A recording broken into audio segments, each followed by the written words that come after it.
بسم اللہ الرحمن الرحیم۔ کیمیا گر کی ایک اور غزل کو آج ہم ڈسکس کرتے ہیں۔ اس کا مطلب ہے کہ حقیقت تک پہنچنے کے طریقے کچھ عیاں بھی تھے، حقیقت تک پہنچنے کے طریقے کچھ عیاں بھی تھے، مگر کچھ راز اہل حق کے سینوں میں نہاں بھی تھے۔ اللہ تعالیٰ نے جب یہ کائنات بنائی ہے تو اس کائنات کو بنانے کے بعد ہم سارے انسانوں کو چھوڑ نہیں دیا اور خود کہیں چلا نہیں گیا، بلکہ اللہ سبحانہ و تعالیٰ نے یہ کائنات بنانے کے بعد اس کے اندر ہدایت پانے کے لیے تمام طرح کے رستے بھی رکھ دیے۔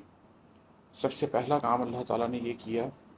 کہ انسان کے اندر ایک نیکی اور بدی کا شعور ودیت کر دیا۔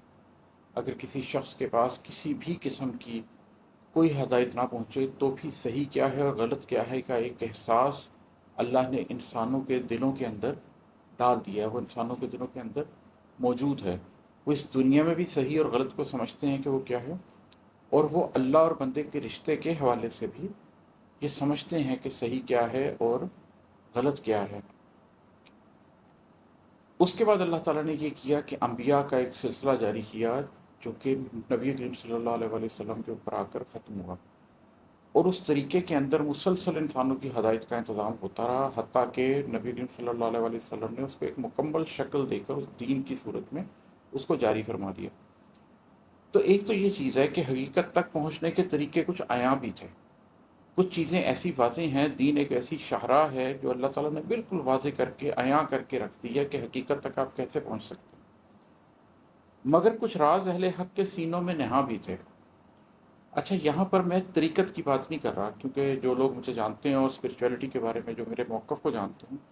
ان کو اچھی طرح سے معلوم ہے کہ میں تصوف کو تو ایک پیرلل دین سمجھتا ہوں، ایک متوازی دین سمجھتا ہوں، اور میں کسی صورت یہ نہیں سمجھتا کہ اللہ کی شریعت کے ساتھ ایک متوازی دین کو کھڑا کر دیا جائے۔ یہاں میں یہ کہنے کی کوشش کر رہا ہوں کہ جب آپ اللہ کے اس رستے پر چلتے ہیں، جب آپ قرآن سے ایک رشتہ جوڑ لیتے ہیں، جب آپ راتوں کو اللہ کی عبادت کرتے ہیں، جب اپنے قلب کو کھولتے ہیں کہ اس میں نور آ جائے، اور جب آپ اپنے نفس کو مارنے کے لیے ان راستوں پر چلتے ہیں، تو راز کچھ نہیں ہوتا، لیکن جس کے پاس تجربہ ہوتا ہے وہ کچھ ایسی باتیں سیکھ جاتا ہے جو تجربے کے بغیر بہت سے لوگوں کے پاس نہیں ہوتی۔ میں آپ کو ایک سادہ سی مثال دے دیتا ہوں۔ اس دنیا میں اگر کوئی کرکٹ بھی کھیل رہا ہے تو جس آدمی نے 15 سال پروفیشنل کرکٹ کھیلی ہے وہ کچھ ایسی باتیں جانتا ہے، وہ کچھ ایسی چیزیں سمجھتا ہے جو آپ اور میں نہیں سمجھتے، کیونکہ ہم اس تجربے سے اس حد تک نہیں پہنچے، ہم نے اس انٹینسٹی کے ساتھ اس کو محسوس نہیں کیا۔